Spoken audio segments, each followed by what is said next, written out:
श्री असदुद्दीन ओवैसी जी, एक मिनट जरा। जिन माननीय सदस्यों को अपने भाषण सभा पटल पर रखने हैं वो कृपया रखें, उनको अनुमति है, प्लीज। शुक्रिया सर। मैं सदर जमहूरिया के खुतबे की मुखालिफत में खड़ा हुआ हूं। मैं बरसर इख्तिदार जमात से जानना चाहूंगा, क्या ये सच नहीं है कि आप ही के आदादो शुमार 75वां NSSO का डेटा ये कहता है कि 25% मुस्लिम बच्चे पैसों की गुर्बत की वजह से तालीम से ड्रॉप आउट हो जाते हैं? क्या ये सच नहीं है कि 7 साल से ऊपर जो बच्चों का खवानगी का तनासुब है तमाम मज़ाहिब में सबसे कम मुसलमानों का है? क्या यह सच नहीं है कि ग्रॉस अटेंडेंस रेशियो तमाम मज़ाहिब का सबसे कम मुसलमानों का है? क्या यह सच नहीं है कि सबसे कम एनरोलमेंट जो होता है वो मुसलमानों का है? क्या यह सच नहीं है कि AISHE की रिपोर्ट ये कहती है कि हायर एजुकेशन में मुसलमान का तनासुब 5% से 4% पर आ चुका है? और ये सरकार इन तमाम आदादो शुमार को देखते हुए, इनके आदादो शुमार को सामने रखते हुए सदर जमहूरिया के खुतबे में लफ्ज अकलियत का, माइनॉरिटी का जिक्र भी नहीं किया गया, जो भारत की आबादी का 19% का हिस्सा है। ये इनकी मोहब्बत है अकलियतों से और मुसलमानों से। सर, क्या यह बात सच नहीं है कि आपने माइनॉरिटी के बजट को 40% कम कर दिया, स्कॉलरशिप के पैसों में 560 करोड़ रुपए कम कर दिए? ये आपकी मोहब्बत है जो नफरत की निशानी बनती है। नरेंद्र मोदी की सरकार ये नहीं चाहती कि अक़लियत और मुसलमानों के बच्चे तालीम याफ्ता होकर इस देश को मजबूत करें। वो उनको हमेशा गुर्बत और नाइंसाफी का शिकार बनाकर रखना चाहती है। सर, दूसरी बात इसमें यह है कि आज अक़लियतों को मुसलमानों के ताल्लुक से कोई महीना ऐसा नहीं जाता जहां पर उनको जान से मारने की धमकी नहीं दी जाती। बरसर इख्तिदार जमात के एक MP साहिबा ने कहा कि चाकुओं को सिर्फ तरकारी के लिए इस्तेमाल मत करो, गर्दनें काटने के लिए इस्तेमाल करो। बरसर इख्तिदार जमात के एक MP ने दिल्ली में कहा कि मुसलमानों का समाजी बायकाट करो। बरसर इख्तिदार जमात ने गुलबर्गा के रेलवे स्टेशन को हरा रंग किया गया था, उसको ये कहकर तब्दील कर दिया कि मुसलमानों का रंग है। सर, मैं पूछना चाहता हूं, क्या नरेंद्र मोदी की सरकार तिरंगे के हरे रंग को निकाल देंगी? क्या हरा रंग मुसलमानों का है? क्या नरेंद्र मोदी की सरकार खरबूजे पर पाबंदी आयद कर देगी और देश की जनता से कहेगी कि नागपुर में आपके हेड ऑफिस में उगा हुआ सिर्फ संतरा खाया जाएगा? सर, नारी शक्ति की आप बात करते हैं तो बिल्किस बानो अगर मुसलमान नहीं होती तो बिल्किस बानो को इंसाफ मिल जाता। 20 साल से बिल्किस बानो लड़ रही है मगर उसका नाम बिल्किस बानो है। आप इंसाफ नहीं करना चाहते बिल्किस बानो से। ये नारी शक्ति आपकी है। पसमानदा मुसलमान से आपकी मोहब्बत, दीजिए 1950 के प्रेसिडेंट ऑर्डर तरमीम करिए, दलित मुस्लिम का स्टेटस पसमानदा को दीजिए। आप नहीं देना चाहते। क्या मजहबी आजादी का उनको हक हासिल नहीं है? स्पीकर साहब, मैं मुसलमान हूं, मेरे बगैर ये मुल्क नामुकम्मिल है। मैं इस मुल्क का यरगमाल नहीं हूं, मैं इस मुल्क का कैदी नहीं हूं।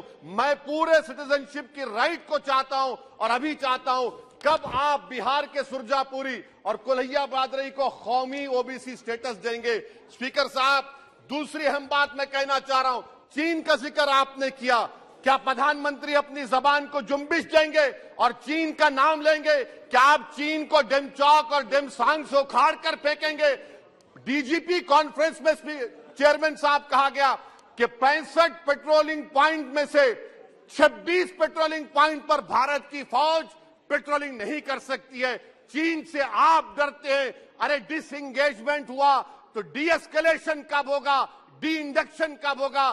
चीन से आप डरते हैं। 3 साल से चेयरमैन साहब 50,000 भारत की फौज हजारों फीट चोटियों पर बर्फ में खड़ी हुई है। देश के प्रधानमंत्री को क्या भारत की आवाम पर भरोसा नहीं है? भारत की फौज पर भरोसा नहीं है? अरे, चीन का नाम लीजिए वजीर आजम, डरिए मत चीन से। तीसरी पॉइंट सर, हमारे कानून के मंत्री चले गए। पैराग्राफ 79 और 82 में बेसिक स्ट्रक्चर पर, आईनी ओहदों पर बैठे हुए लोग बेसिक स्ट्रक्चर पर तनकीद करते हैं, लॉ मिनिस्टर कॉलेजियम पर तनकीद करते हैं। इस ऐवान में जब NJSE का बिल आया मैं वाहिद एमपी था, अब याद होगा आपको, जो मैंने कहा था कि भारत के संविधान के खिलाफ होगा बेसिक स्ट्रक्चर के। इंदिरा गांधी से सबक हासिल करना चाहिए। इंदिरा गांधी कहती थी कि जुडिशियरी मेरी पाबंद होना, अब नरेंद्र मोदी कहते हैं कि जुडिशियरी मेरी वफादार होना। इंदिरा गांधी ने 42nd अमेंडमेंट किया, देश की जनता ने इंदिरा गांधी को इख्तियार से बेदखल कर दिया। आप वही इंदिरा गांधी के इराक को ला रहे हैं। आप बताइए स्पीकर साहब, क्या ईसाई मानने वाले व्हाइट टेरर हैं? क्या ईसाई मजहब के लोग व्हाइट टेरर को फरोग देते हैं? आप बताइए। मैं यहां पर जजेस को तहफुज करने के लिए नहीं खड़ा हूं, मैं बेसिक स्ट्रक्चर की हिफाजत में बोल रहा हूं। मैं अदलिया की आजादी के लिए खड़ा हूं, मैं एग्जीक्यूटिव की आजादी के लिए खड़ा हूं, लेजिस्लेचर की आजादी के लिए खड़ा हूं। चेयरमैन साहब, कोर्ट का काम ये नहीं है, जजेस का काम ये नहीं है कि नरेंद्र मोदी सरकार की मदद करे। अदलिया का काम यह है कि इस देश की कमजोर और मजलूम आवाम से इंसाफ किया जाए। चौथा पॉइंट स्पीकर साहब, यहां पर एक बड़े सरमाएदार का जिक्र किया गया है। क्या यह बात सच नहीं कि कांग्रेस और बीजेपी ने ओलिगार्क्स को पैदा किया? आप दोनों ने मिलकर ओलिगार्क्स को पैदा किया। आज इसी वजह से 60% मुल्क की दौलत 1% जनता के पास है। आप दोनों ने बैठकर मलाई खाई और गरीब और नौजवान पिस रहा है। अरे बताओ, ये जो 28 लोगों की लिस्ट है जो देश का पैसा खाकर भाग चुके हैं या बैठे हुए, उसमें कोई मुगलों का नाम है क्या? कोई मुगलों का नाम नहीं है, मगर आप उस पर कुछ नहीं बोलेंगे। संडेसरास कंपनी है, 15,000 करोड़ नाइजीरिया और केनिया की कोर्ट में जाकर कहती हैं कि हम हिंदू हैं, भारत को आएंगे तो प्रोसिक्यूशन होगा। आपने कोर्ट में कुछ नहीं कहा, वहां पर एसआईटी आपने बनाई। मगर शुक्र है, मैं लाइटर वेन में कह रहा हूं कि हाइडनबर्ग अगर यहां होता तो यूएपीए लग जाता उस पर। और सर, मैं नरेंद्र मोदी सरकार को मशवरा दे रहा हूं लाइटर वेन में कि ये अंग्रेजी का अल्फाबेट ए बड़ा अशुभ है आपके लिए। AA को आपने कहा कि बेटा फाइटर एयरक्राफ्ट बना, बैंकरप्ट हो गया। अब कैपिटल ए को आपने 17 इंडस्ट्री दे दिए, हम पूरे विश्व में मार्केट कैप हमारा 5वें नंबर पर आ गया। सर, देश के प्रधानमंत्री से बताना चाह रहा हूं कि वजीर दाखिला का नाम भी ए से शुरू होता है। मैं खत्म कर रहा हूं। मैं चेयरमैन साहब, मैं सरकार से पूछना चाह रहा हूं कि क्या जनवरी 2024 और फरवरी में क्या ये सरकार थर्मो न्यूक्लियर ब्लास्ट करने जा रही है?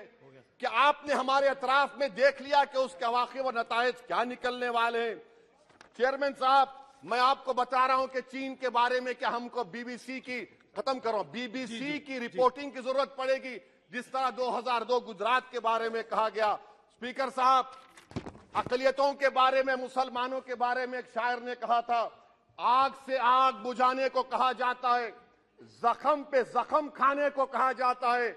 हम वफादार है बताने के लिए, हमको अपना सर कटाने के लिए कहा जाता है। सर, देश के प्रधानमंत्री पूरे फॉरेन टूर में जाते हैं, वहां पर गांधी का नाम लेते हैं।